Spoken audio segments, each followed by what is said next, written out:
할렐루야. 오늘 또 예배하는 우리 모두에게 주의 평강이 함께하기를 축복합니다. 유머로서 오늘 또 말씀을 열어가겠습니다. 근데 오늘 유머는 사오정 유머입니다. 좀 올드하긴 해죠. 그 사오정이 그 지하철을 타고 가다가 지하철에서 막 내렸습니다. 그랬더니 한 아주머니의 괴성이 들려온 겁니다. 소매치기다, 소매치기다. 그러더니 한 남자가 그 앞을 샥 지나가는 거예요. 이 사오정이 본능적으로 힘을 다해서 그 남자를 쫓아가기를 시작했습니다. 그러더니 그 소매치기도 더 달려가고 사오정도 포기하지 않고 쫓아가고 끝까지 갔더니 그 소매치기가 그만 포기하고 털썩 자리에 주저앉았습니다.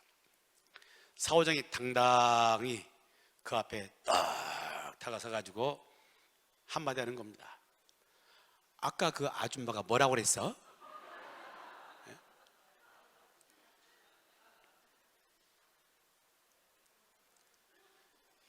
사오정 유머가 참 많아요. 근데 사오정 유머는 대개가 다 소통 부재에 대한 그런 안 통해 뭐 그런 답답함을 보여주는 그런 유머죠. 근데 세상을 살아가면서 정말 더 아름답고 좋은 세상은 서로 소통이 잘 되는 거잖아요. 근데 소통 부재는 언제나 문제가 있어요. 삶을 살아가는 가운데 어떤 핍박이 있다는 것은 결국은 소통의 부재거든요. 서로 이해하고 소통이 되면은 핍박이 없잖아요. 근데 언제나 내 입장에서만 생각을 하죠. 내 입장만 생각하니까 상대를 오해하는 거예요. 그래서 핍박을 하고 박해를 가하게 된다는 것입니다. 근데 우리가 예수 그리스도를 믿어간다는 데 있어서 한 가지 분명히 알고 살아야 할 것은 예수님을 믿는다는 것은 복도 받아요. 작은 복이 아니라 많은 복을 받습니다. 예수 믿는 것은 복 받는 길이에요. 그러나 복만 받는 것이 아니라 핍박도 받습니다. 이게 바로 예수 믿는 길이에요. 이걸 모르고 우리가 신앙생활을 한다면 잘못 가는 거예요. 예수 믿는 것은 복도 받지만 핍박도 받는 거예요. 이게 우리 믿음의 길인 겁니다. 왜 그러냐 하면은 주님이 그 부분에서 정확하게 이렇게 말씀을 주시는데 그거는 소속이 다르기 때문이란 말이에요. 예수 믿는 사람 소속은 땅에 살지만 분명히 소속이 달라요. 그래서 예수님께서 십자가에 못 박히시기 바로 전에 마지막으로 제자들을 불러놓고 아주 소중한 말씀을 전한 내용이 요한복음 14장에서부터 18장에 쭉 나와요. 그런데 15장에 가면은 주님이 18절에서 무슨 말씀을 주시냐 하면은 세상이 너희를 미워하면 너희보다 먼저 나를 미워하는 줄을 알아라 그랬어요.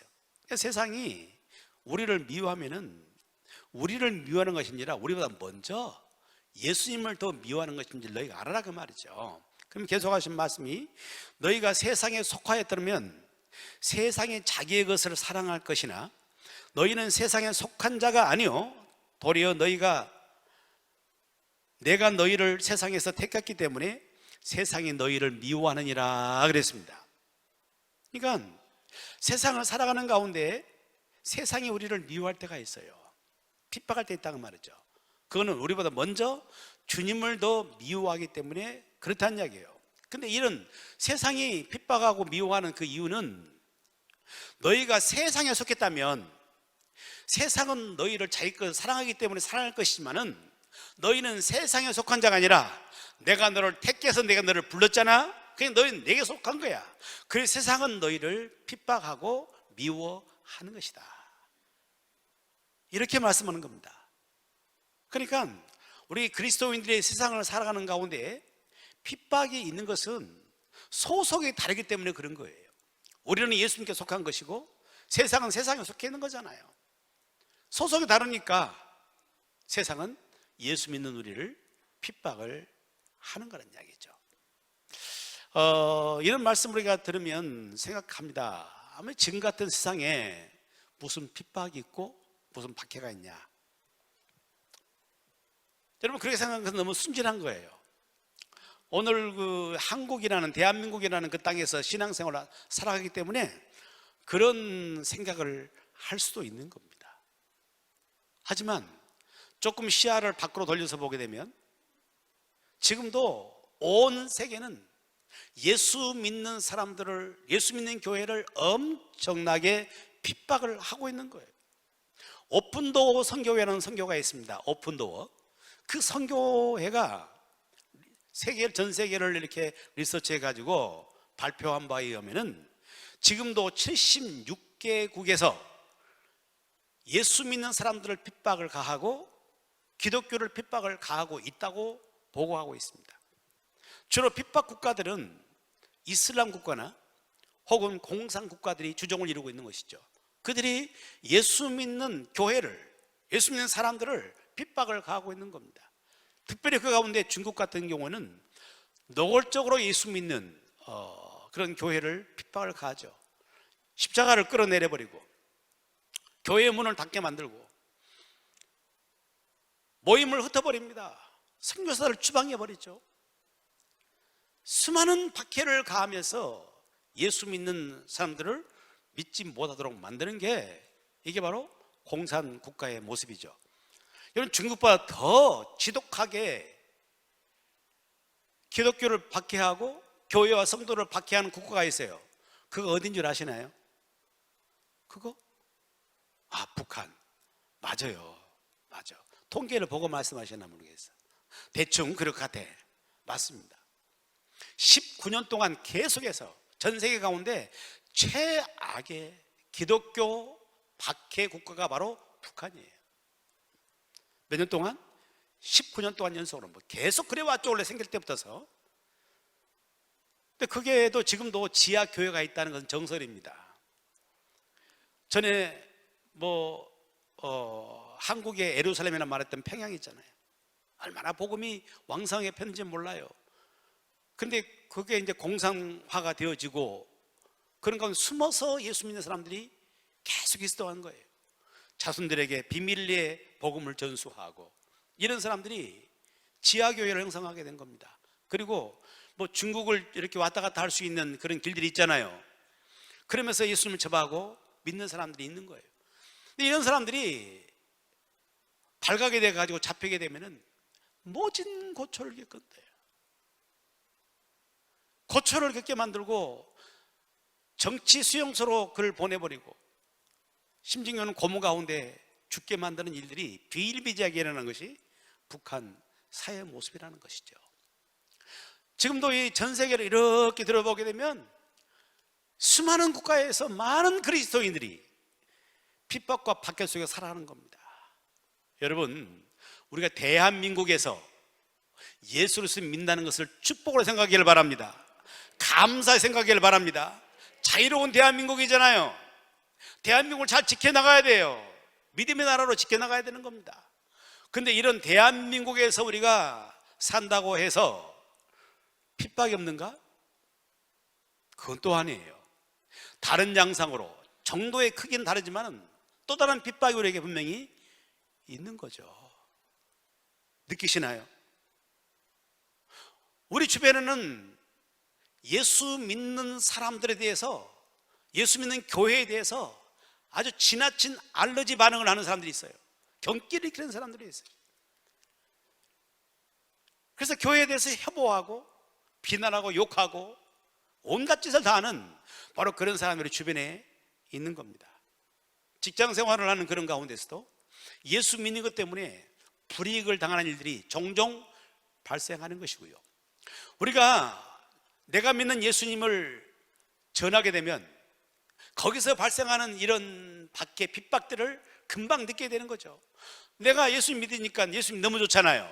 너무 귀하잖아요. 내가 믿는 예수님을 전합니다. 전하면 당장 거기서 오는 눈빛이 달라지게 되는 것이고 태도가 달라지게 되는 거고 핍박이 시작되는 거예요. 믿음의 자유로운 대한민국에서도 얼마든지 우리는 핍박과 박해 속에서 삶을 살아간다는 겁니다. 그래서 예수 믿는다는 것은 복도 받지만 핍박도 받는 거예요. 아멘? 핍박받는다니까 전혀 아멘들 안 하시려고 그래요. 다시 한번 말씀드릴게요. 예수 믿는다는 것은 복도 받지만 핍박도 받는 거예요.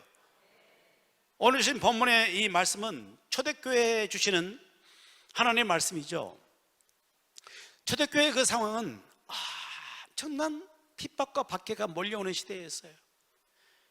예수 믿다가 발각되게 되면 때로는 사자굴에, 굶주린 사자굴에 던져서 물에 뜯겨 죽기도 하고, 어떤 경우는 불에 태워 죽이는 화형을 당하기도 하고, 수많은 박해를 당해야만 했습니다. 그런 초대교회 상황 가운데서 이 말씀이 주는 건데, 핍박을 받는 그런 성도들에게 하나님의 위로의 말씀을 주신 것입니다. 그런데 오늘 4장으로 넘어가서 보게 되면, 바로 그 전에 4장 12절을 보게 되면 그때 그 어떤 상황들에 대한 말씀인지를 우리가 알 수 있어요. 12절을 보게 되면, 사랑하는 자들아, 너희를 연단하려고 오는 불시험을 이상한 일 당하는 것 같이 이상히 여기지 말고 라고 말씀합니다. 믿음의 길을 걸어가면서 때로 어떤 시험을 당하는 겁니다. 환난, 핍박을 당하는 겁니다. 이런 것을 이상히 여기지 말아라고 말이에요. 이상히 여기지 말아라. 그것은 예수 믿는 것은 복도 받지만 핍박도 받는 것이기 때문에 이런 거 이상히 여기지 말라는 거예요. 그러면서 13절을 보니까 그런 시험을 당하고 핍박을 당하면 오히려 너희가 그리스도의 고난에 참여하는 것으로 즐거워라고 말씀합니다. 이는 그의 영광을 나타내실 때에 너희로 즐거워하고 기뻐하게 하려 함이라 그랬다. 어떤 핍박과 박해가 우리에게 찾아와요. 그런다고 해서 그것 때문에 낙심하지 말라는 이야기예요. 그것 때문에 울지 말라는 이야기예요. 오히려 기뻐하고 즐거워하는 겁니다. 왜? 바로 그것을 극복할 때 우리에게는 주님의 영광교에 나타난 그때에 주님의 상급이 있을 것이고 더 큰 영광의 세계가 우리 분명히 있을 것이기 때문에 오히려 그것을 기뻐하라고 말씀하고 있는 것입니다. 여러분, 초대교회만 아니라 오늘을 살아가는 그런 가운데도 우리는 여러 가지 핍박이 있고 박해가 있습니다. 이건 예수 믿는 사람이 가는 길에 당연한 일이라는 사실을 우리가 인식하면서 그것 때문에 낙심하지 말고 오히려 기뻐할 수 있기를 축원합니다. 그러면 우리가 이런 핍박 속에 살아가는 우리 삶을 살아가는 가운데 우리가 절대로 잃어서는 안 되는 게 있어요. 우리가 반드시 지켜야 할 게 있어요. 핍박 속에 살아가는데 우리가 뭘 지켜야 할 것인가? 오늘 함께 보신 본문의 12절은 이렇게 말씀하시죠. 내가 신실한 형제로 아는 실로아노로 말미암아 너희에게 간단히 있어서 권하고 이것이 하나님의 참된 은혜임을 증언하노니 너희는 이 은혜에 굳게 서라 말씀합니다. 너희는 이 은혜에 굳게 서라. 핍박 가운데 살아가요. 엄청난 불시험이 있어요. 이런 가운데 살아가는 성도를 향해서 주셨던 말씀은 마지막 끝자락의 말씀이에요. 너희는 은혜에 굳게 서라는 말씀입니다. 여러분, 저와 여러분들이 은혜에 굳게 서기를 축복합니다. 핍박이 있는 세상이에요. 어쩌면 당연하듯이 우리 예수 믿는 자에게 핍박이 오는 겁니다. 그런 삶 가운데서 은혜에 굳게 설 수 있기를 축복합니다. 은혜에 굳게 서게 되면은 바로 그런 사람들은 핍박을 이겨낼 수가 있는 것이고 핍박 가운데 오히려 즐거워할 수 있는 그런 사람이 될 줄로 믿습니다. 그래서 이 은혜가 임하는 그런 삶을 살고 은혜에 굳게 서는 그런 우리 성도 되기를 축복합니다. 세상에 교회가 처음 태동을 합니다. 태동을 하고 교회가 부흥하고 성장해가는 그런 가운데에 핍박이 옵니다. 그 최초에 순교를 당했던 분이 있죠. 그분이 누구세요? 혹시 스시라고 아시나요? 에? 누구요? 수대만 집사님. 최초의 순교자입니다. 그가 복음을 증거하는 그런 가운데 유대인들로부터서 당시 종교 지도자로부터서 엄청난 박해를 받습니다. 말할 수 없는 박해를 받아요. 온갖 비난을 당하고 급기야 돌에 맞아 죽어갑니다. 예수 믿는 것 때문에 돌에 맞아 죽어가는 거예요. 그런 가운데도 스데반의 얼굴이 천사 얼굴처럼 빛났다고 말씀하는 거고, 그리고 그 입에서 나오는 말은 너무 의외의 말씀이에요. 내 영혼을 아버지께 부탁합니다. 아버지여, 저들의 죄를 사하여 주옵소서. 그런 기도가 그 속에 나오는 거예요. 얼굴빛은 천사의 얼굴이 되는 것이고, 그 속에는 정말 복음 중에 복음인 용서의 복음이 그 입에서 나오고 있는 거예요. 그는 핍박을 이겨냅니다. 핍박 가운데 승리합니다. 무엇이 이 스데반으로 하여금 엄청난 핍박을 당하는 그런 가운데도 그것을 이길 수 있는 힘이 되었습니까? 하나님의 은혜가 그에게 임한 줄로 믿습니다. 하늘을 열렸어요. 그에게 하늘을 열리면서 하나님의 영광과 주님이 그 보좌 우편에 서 계신 것을 그가 보는 겁니다. 엄청난 은혜였어요. 그것을 보는 그 순간에 어떤 환난이 오고 어떤 핍박이 다가온다 할지라도 이것을 이겨낼 수 있는 힘이 생기는 거예요.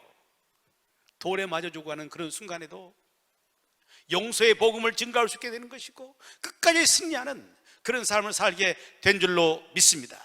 너희는 은혜에 굳게 서라. 은혜에 굳게 서야 핍박 가운데 살아가는 우리가 삶 가운데서 그것을 이겨내면서 승리하는 그리스도인이 될 줄로 믿습니다. 오늘 성경은 은혜에 굳게 서라고 말씀합니다.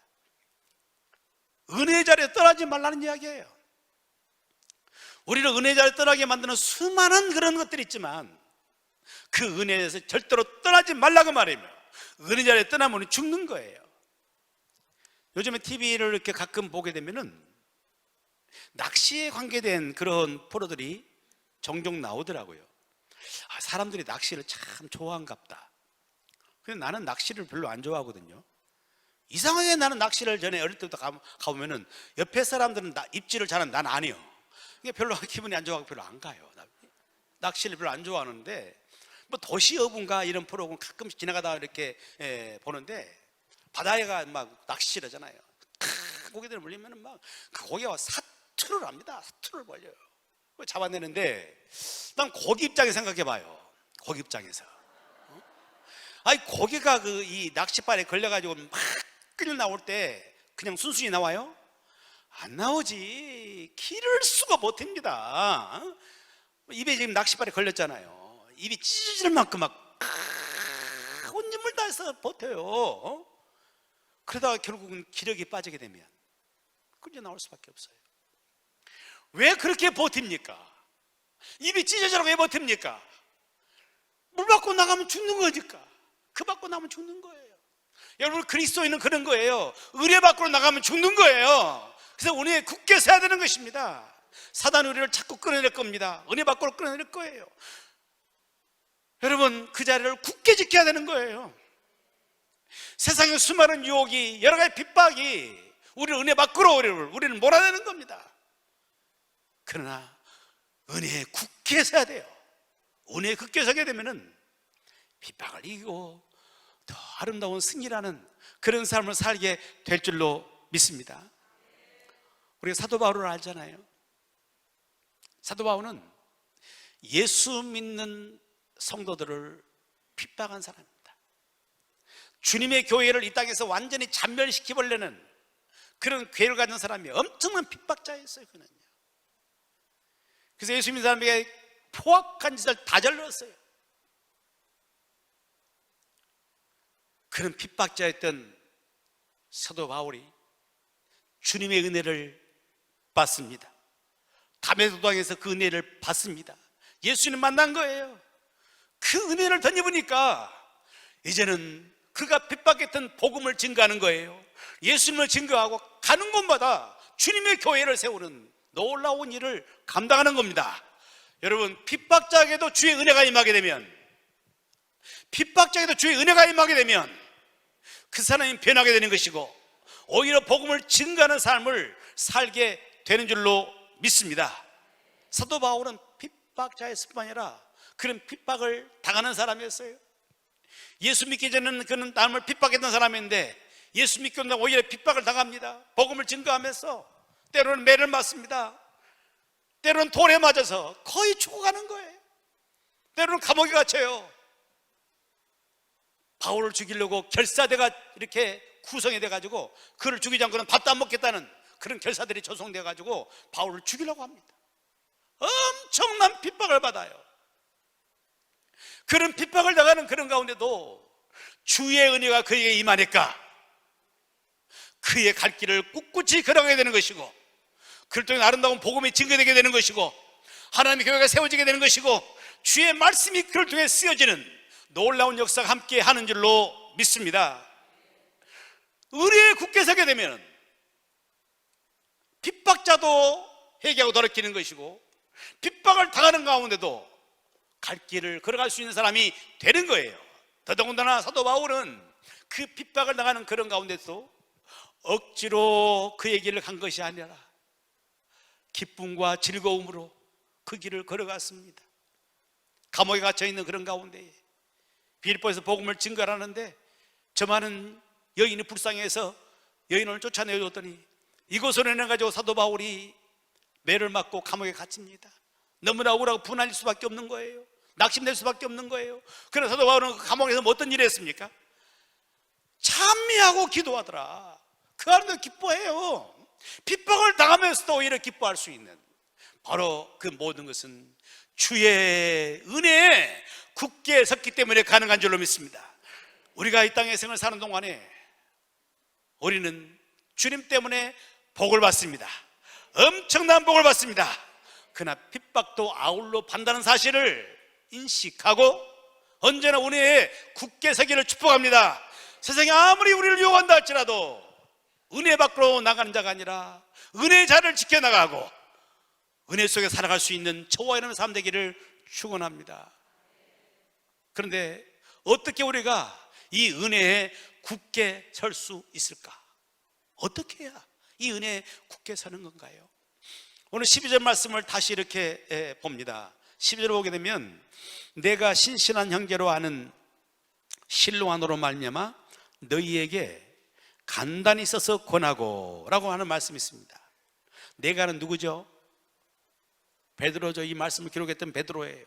베드로가 하나님 말씀을 받습니다. 뭘 받았다고요? 하나님 말씀을 받아가지고 그가 어떤 사정에 때문에 그 말씀을 직접 쓸 수가 없어가지고 실로아노라는 사람에게 부탁해서 그가 대피를 합니다.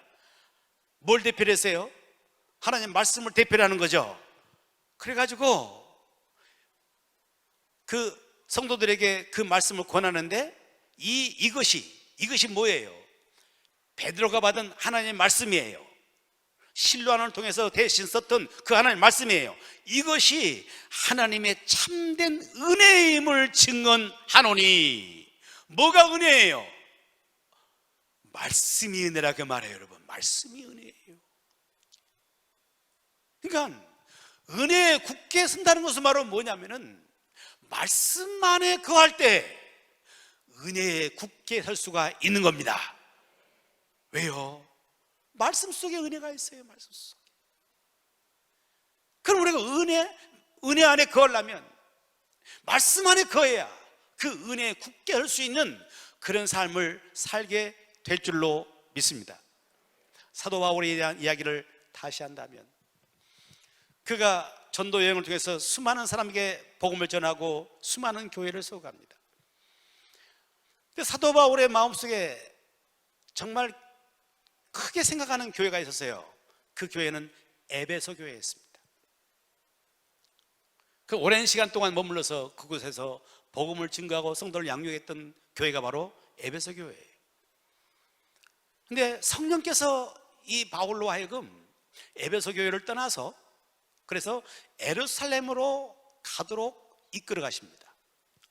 예루살렘에 가게 되면 거기는 분명히 환난이 기다리고 사도 바울을 결박한 일이 분명히 기다린다고 성령께서는 예고하십니다.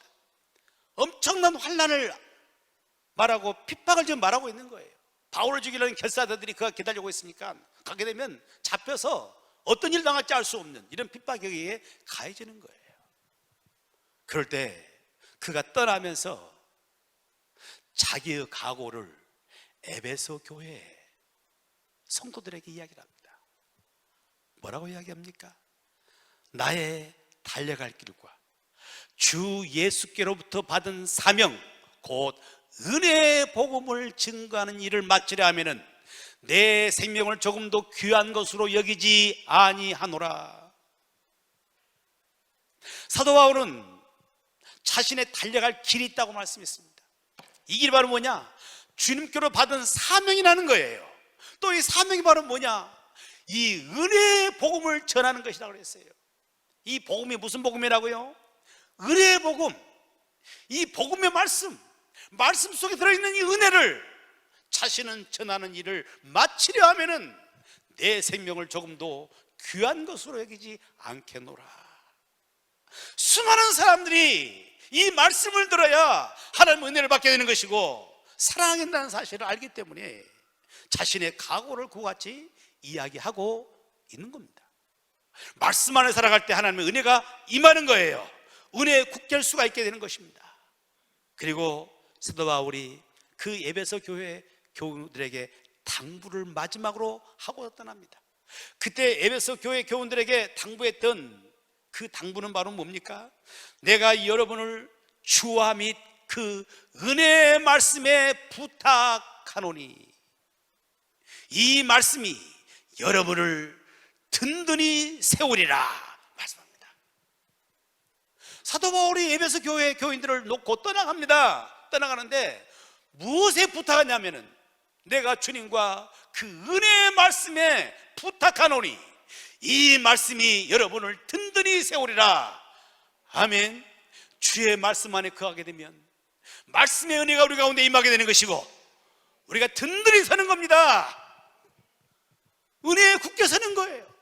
그래서 어떤 핍박도 이길 수 있는 그런 삶을 살게 되는 줄로 믿습니다.